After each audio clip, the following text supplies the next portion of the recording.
PD സതീശൻ്റെ നേതൃത്വത്തിലുള്ള UDF സർക്കാർ മുഖ്യമന്ത്രിയായി VD സതീശൻ അധികാരമേറ്റു. ആശാ വർക്കർമാർ ഹാപ്പിയിലുമായി. അവർക്ക് 3000 രൂപ ഇൻക്രിമെൻ്റ് കൂട്ടിക്കൊടുത്തു. അതിൻ്റെ സന്തോഷം പങ്കിടുകയാണ് ആശാ വർക്കർമാർ സെക്രട്ടേറിയറ്റ് നടയിൽ.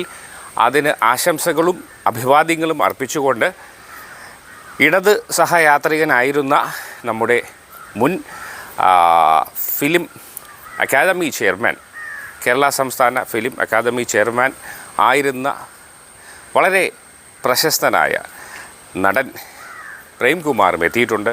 അവർക്ക് ആശംസകൾ അർപ്പിച്ചുകൊണ്ട് അദ്ദേഹത്തിൻ്റെ വാക്കുകളിലേക്കും അവിടുത്തെ വിശേഷങ്ങളിലേക്കും. അല്ലെങ്കിൽ തിരിച്ചറിഞ്ഞിട്ട് അത് കാണാതെ പോയ കണ്ടില്ല എന്ന് നടിച്ചവർക്കുള്ള മറുപടി കൂടിയായിരുന്നു ഈ കഴിഞ്ഞ തിരഞ്ഞെടുപ്പ്. നിങ്ങളെ അവഗണിച്ച, പലപ്പോഴും അപഹസിച്ച ഒരു മുൻ ഗവൺമെന്റ് ഇവിടെ നിന്ന് ഒഴുകിപ്പോകുമ്പോൾ ആ ഒഴുകിപ്പോകുന്നതിന് നിങ്ങൾ പാവപ്പെട്ട ഈ സഹോദരന്മാരോട് കണ്ണുനീരിന്റെ പുഴ ആണ് അത് ഒഴുക്കിക്കളഞ്ഞത് എന്ന് ഞാൻ പറയും. ഞാൻ പല അധികാരികളോടും അതിനോടൊപ്പം നിന്നപ്പോ ഞാനൊരു സഹയാത്രികനായിരുന്നു കുറെ കാലം.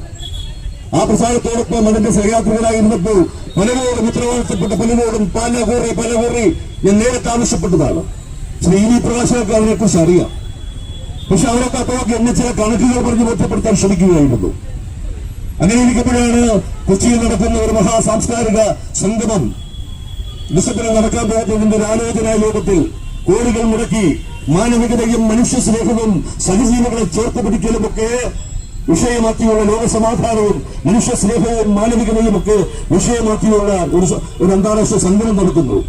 ആ ചർച്ചാവേദികൾ, സാംസ്കാരിക സിംഹങ്ങൾ മുഴുവൻ ഉണ്ടായിരുന്ന ഒരു ചർച്ചാവേദികൾ ആണ് നമ്മുടെ അഖിലേന്ത്യാ സെക്രട്ടറിയായിട്ട് ആദരണീയനായിട്ടുള്ള സഖാവ് എന്നെ ബേബി ചുമതലയേൽക്കുമ്പോൾ അദ്ദേഹത്തോടാണ് ആദരണീയനായ അന്നത്തെ സാംസ്കാരിക മന്ത്രി ശ്രീ സജി ചെറിയാൻ ഉണ്ടായിരുന്ന ഒരു മീറ്റിംഗിലാണ്.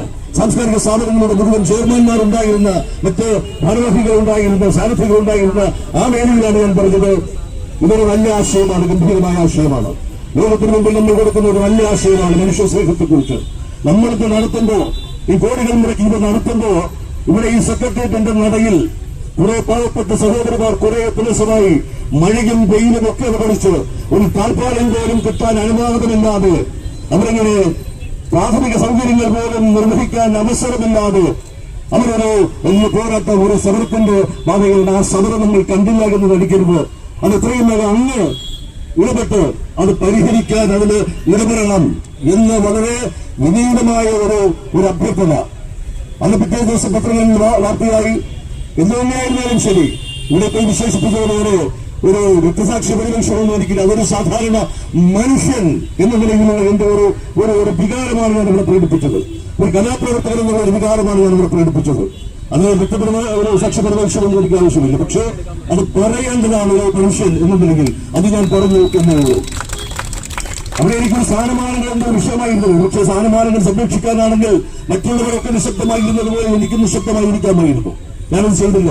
കാരണം എന്റെ ഏറ്റവും വലിയ എന്റെ ഒരു പ്രചോദനം എന്ന് പറയുന്നത് യേശുക്രിസ്തുവാണ്. യേശുക്രിസ്തുവാണ് എന്റെ ഏറ്റവും വലിയ പ്രചോദനം. സ്നേഹത്തിന്റെ ഏറ്റവും വലിയ മാതൃകയായിട്ടുള്ള ക്രിസ്തു.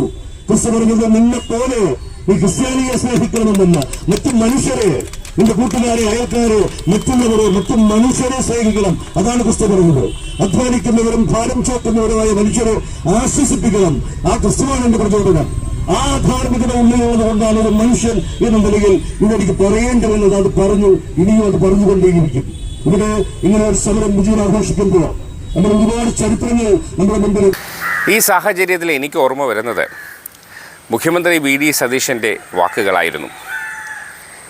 ഇടതുപക്ഷ സഹയാത്രികൾ, ഒറിജിനൽ കമ്മ്യൂണിസ്റ്റുകാർ ഇപ്രാവശ്യം കോൺഗ്രസിനെ വോട്ട് ചെയ്യൂ എന്നുള്ള അദ്ദേഹത്തിൻ്റെ ആ ഒരു ആത്മവിശ്വാസമാണ്.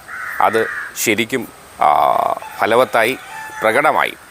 തിരിച്ചറിയണം, കമ്മ്യൂണിസം കേരളത്തിൽ നശിക്കാൻ പാടില്ല. കമ്മ്യൂണിസം, ശുദ്ധ കമ്മ്യൂണിസം തിരിച്ചു വരേണ്ടിയിരിക്കുന്നു.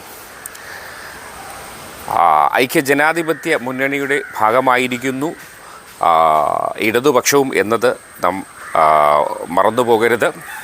ഇന്ത്യയിൽ ഏക കമ്മ്യൂണിസ്റ്റ് മന്ത്രി കൂടിയാണ് നമ്മുടെ CP ജോൺ എന്നതും ഓർമ്മയിലിരിക്കട്ടെ. എന്തായാലും നല്ലൊരു ഭരണം കാഴ്ചവെക്കാൻ UDF സർക്കാരിന് കഴിയട്ടെ എന്ന് പ്രത്യാശിക്കുന്നു. മറ്റൊരു വിശേഷമായി നമുക്ക് വേഗം കണ്ടുമുട്ടേണ്ടതുണ്ട്. അപ്പോൾ അതുവരെ എല്ലാവർക്കും നല്ലൊരു ദിവസം ആശംസിക്കുന്നു. Good luck.